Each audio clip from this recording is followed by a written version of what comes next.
Goodbye endless trips to the pharmacy, and hello MedSync. All your meds ready for one monthly pickup with no hassle. Give James Drugstore a call to get started. And welcome back to the Livingston Parish News Weekly Show, a podcast brought to you by the Livingston Parish News. My name is McHugh David, publisher and editor of the news, and today, as our second show, this is around Livingston. This is where I sit down with the gentleman across from me. We're going to let him introduce himself in just a second, but we have split apart from group therapy. We're no longer doing a group scenario. We're doing one-on-one interviews. So please, sir, introduce yourself this morning. Hey, this is David Gray, news writer with the Livingston Parish News. All righty, and we have plenty to talk about today. Let's start with the good news. Let's start with Raylan Johnson. There we go. Good stuff going on with her. Walker resident, very talented. She is now in the top six. Correct? Top six. Yes, okay. correct. Well, tell us everything that's going on. I haven't even named the show. Yeah, she. So you think you can dance? Raylan Johnson, a 2022 graduate of Walker High. She was actually on the track team all 4 years of high school, and she was a competitive dancer at the On Moving Dance Company.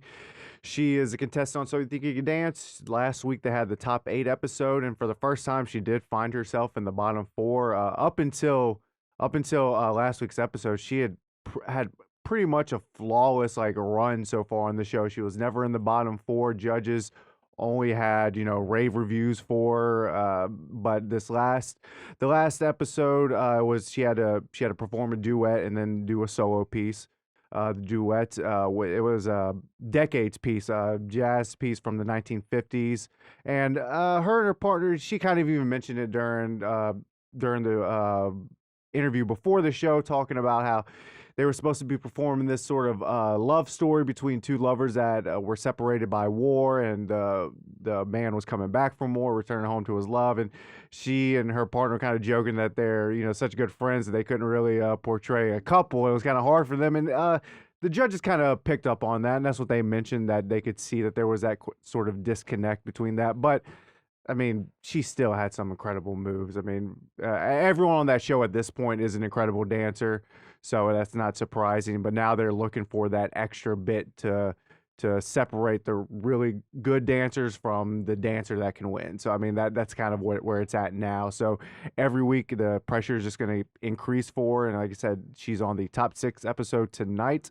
Comes on at 8 p.m. local time on Fox. So we'll have a write-up for it as soon as that ends tonight. Yeah, and as you and I were talking about, where are we going to talk about this? Yes, and it's going to get, this episode will be released this afternoon. Important to note, please try to watch tonight, Wednesday, July 20th, and cheer on the lady from Walker. Getting into, before we talk about development in Livingston Parish, qualifying started today. So let's ease into development by talking about that. Yeah, this morning was the qualifying officially started on, like you said, today's July 20th. It goes through July 22nd, this Friday at 4:30 p.m. And there's more than a dozen local seats up for that could be on the ballot. All 9 seats for the Livingston Parish School Board are up. In Denham Springs, you have the mayor and city council seats. All 5 of those seats are open. In Albany, same. You have the mayor and town council seats, and then also police chief is up in Albany. And then in French Settlement, French Settlement and Killian, excuse me, there's 3 seats total that they have to fill out the remainder of the term. So those will be on the ballot as well. But yeah, I mean, I went out there this morning, talked to a couple prospective candidates. Most were incumbents that were just coming to announce that they were running to keep their seats. So we'll have all those Friday. Like I said, it ends at 4:30, and we should have a list coming out of all of those who qualified for the fall election. Should that come out pretty soon after that. All right, and David will be on task with that. So let's dive into it. This has now turned into what we have so aptly called it internally here at the news, the Valaire Show. Yeah, resident called it that actually. Oh, too. okay, so we stole it. Yeah, that's where the quote came from. One of the residents said he refers to this as the Valaire Show. It had a nice ring to it. Yeah, it does. So, thank you to whoever the resident was that said that. We took it and ran with it. But as it stands, this has gone back to the Planning Commission, went to the Parish Council, and is now going back to the Planning Commission. try to wrap that up as quickly as God, yeah, this is kind of I mean, 2 days last week was probably 5 hours spent talking about Valera, so it's kind of hard to sum that up into 2 or 3 minutes, but we will try. So the day before the council met, the planning commission met to discuss Valera. It was the third straight month that they had discussed it. The previous 2 months, each time it got postponed because there was public notification issues. One was a sign, one was the phone number on the sign that wasn't working. So it came up again for the July meeting, and there were some who wanted to see Valera adhere more to the new ordinances that had recently been passed. The developers countered that by saying that they are following the new ordinances. The lot size has decreased from the signs that were initially put on there by about like 25, something like that. It's now 689. It was at 716 before, one of the signs said, and they also improved, or they said they're going to improve drainage in the area and sewer. So that was the developer's pitch, but people in the area who have been coming to council meetings, planning commission meetings for the last, God, it feels like it's been going on for 6 months. And the crazy thing about Valera is it's been talked about in that area since December, I believe. The mayor, I spoke with her a couple months back, and she said that's when she first got wind of it. And then earlier this year, the French Settlement Board of Aldermen formally opposed it in a resolution, but because it's outside French Settlement Village limits, there's not much they can do, which is why they formally opposed it and asked for the council to deny it.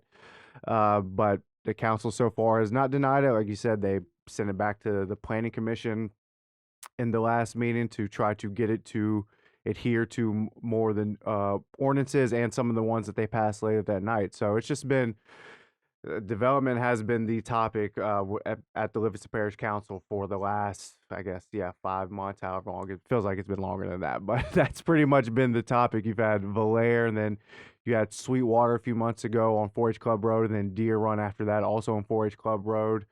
But the residents there are just really just against this right now, just for, simple reasons. School, one of them mentioned that he spoke with the principals, and they're talking about how they're already overcrowded at the two schools. You only have two schools in that area, French Settlement Elementary and French Settlement High School. So that's kind of the biggest issue that a lot of them are bringing up. But there's also issues of traffic. There's not a lot of roads in French Settlement. It's a small community.